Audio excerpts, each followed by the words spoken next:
I thought we were talking about masculinity. We are. No, we're not. Yes, we are. How are we talking about masculinity? Because I'm asking you what you think of men and of women. No, basically what you've been trying to do, I would say for the last 15 minutes, is put me into a sequence of corners by accusing me of various forms of misbehavior.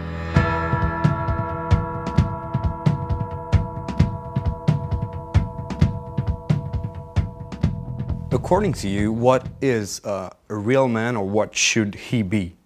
You should want the best for people, for you, for your family, and for the community. Courage is a good thing. Courage in the face of life's difficulties. You know, one of the things I suggest to the people who are watching my videos, for example, is that a good ambition is to be the most reliable person at your father's funeral. You think that nowadays men lack virility, that they're not men anymore? No, I think that you could make a case that they are punished for those virtues and so are less likely to feel confident in their expression or development. You feel that society nowadays tells men that it's not okay to be ambitious? I think it's definitely the case that happens. It's certainly not encouraged, it's discouraged because of the confusion between, the purposeful confusion in my estimation, between power and competence. You think the hierarchy of the patriarchal system is a good one? Well, first of all, I'm not convinced that the theory that what we have is a patriarchal hierarchy is correct to begin with. I don't think that way, because I don't understand precisely what that means. Does that mean that women had no role in shaping our society? It's only been the last 10 years that people have made the presumption that it's self-evident that what we live in is a patriarchy. What women haven't contributed? Is this the point we're making? Is that women haven't contributed to our society? They just weren't there until what, 1965? And all of a sudden they took their place. All the women before that weren't doing anything at all. It was all patriarchy. You don't feel that globally men have the better end of the stick? No. Well, no, I don't believe that globally men have the better end of the stick. Like what? I don't understand why people would even begin to conceptualize the world that way. Better in what way? Roles of power in businesses, politically, men pretty much rule the world, no? Well, what about in warfare? What about in dangerous jobs? Who gets killed in war? Who fights in war? Men. You have women who are soldiers in the army nowadays. Yeah. It's opening more and more. Yeah. Well, no, we're not going to go down that. Is a woman soldier not as good as a man soldier? I don't know whether a woman soldier is as good as a man soldier. I know that in most armed forces, women aren't placed in high combat frontline positions. Who is responsible for this, the demasculization of the society? Feminist groups have a fair bit to do with it, and the radical left types that insist that what we live in is a patriarchal tyranny. What is the issue with feminists nowadays? They think that the idea that our culture is a tyrannical patriarchy is an axiomatic truth. Well, I think that's complete nonsense. The insistence that sex, gender identity, and gender expression are social constructions, the insistence upon that, the insistence that if there are any differences in outcome, that's a consequence of oppression. That's what's up with them. All of that's complete bloody nonsense. You have the feeling that feminism has gone too far? Far too far. But it's the leftist it's not so much feminism, it's really the ideology that characterizes the radical left. Feminism is part of that. Even though there were still huge inequalities... What inequalities are we talking about precisely? Talking about wages, access to positions of power. The wage gap has nothing to do with prejudice, or virtually nothing to do with it. Single men and women in their 20s. In fact, there's a wage advantage for single women in their 20s.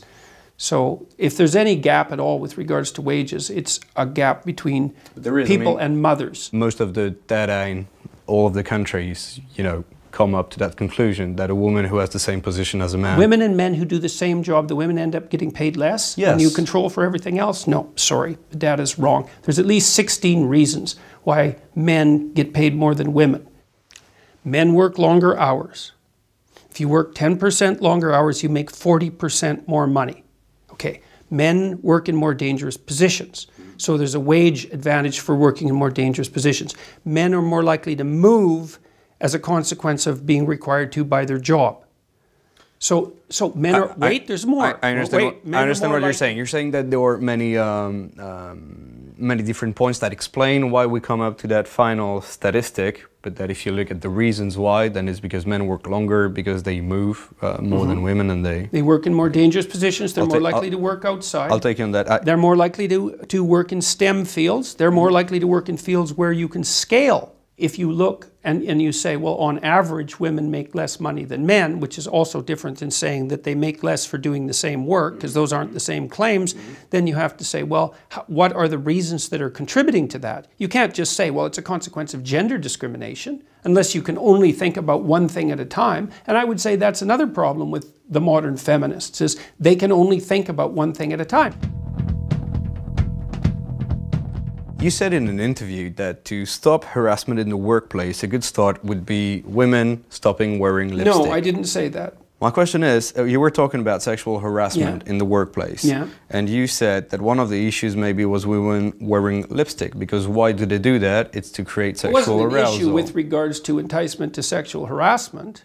It was an issue to what are the rules governing male and female behavior in the workplace. And if makeup is a sexual signal, then why should it be acceptable in the workplace? Well, what the hell do you think makeup is for?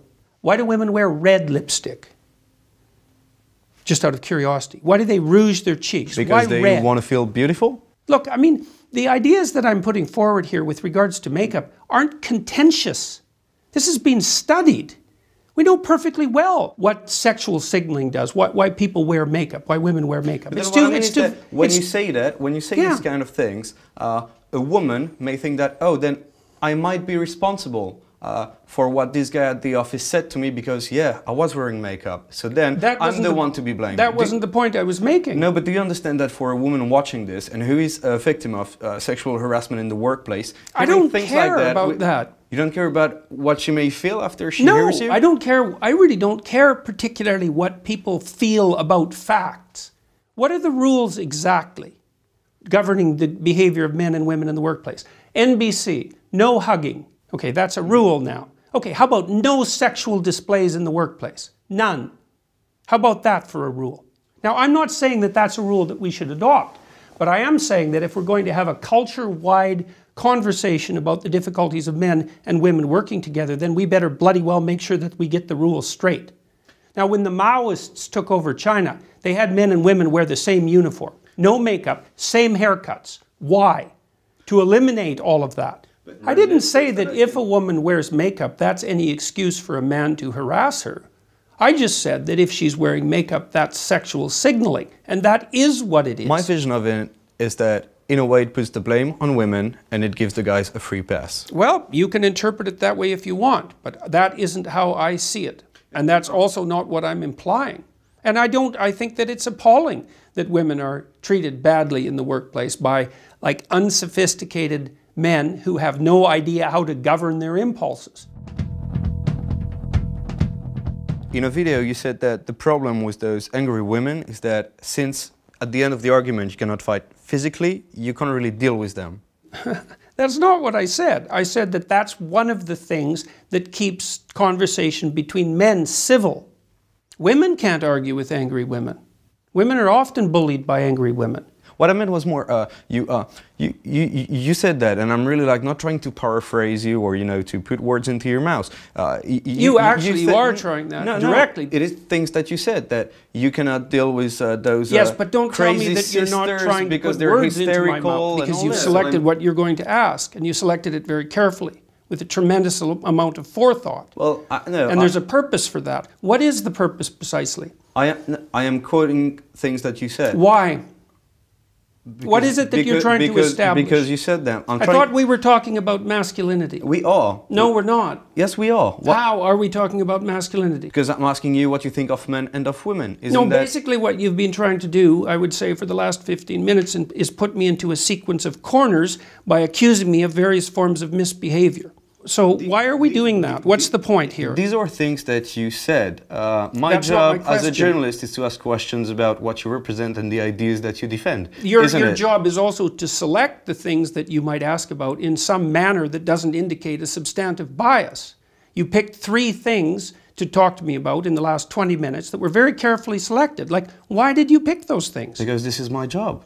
No, not necessarily. You could be asking me, for example, why I've spoken to 250,000 people live in the last 8 months. That might be more newsworthy. Well, we're not going to have a big debate about journalism, but if a journalist doesn't ask the tough questions, how can you give the good answers? But it depends on what the tough questions are. It depends on I didn't think that they would be tough. We're talking about things that you said. I mean, if it's easier to have conversation between men, because there is this underlying threat, you know, of a physical contact. I don't think it's easier.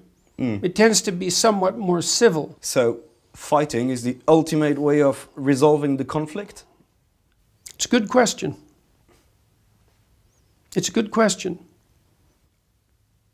The ultimate way of resolving a conflict is to negotiate for peace, if you can manage it. But if you can't negotiate for peace, then what are the alternatives? How do you explain so many men, so many young men follow you, listen to you? Because they need encouragement. And they need a reason for growing up. And I encourage them and give them a reason to grow up. What are you? It's better to grow up than to stay immature. Are you a father figure? Sometimes. A prophet, in a way? A guru? I don't believe that I'm a guru.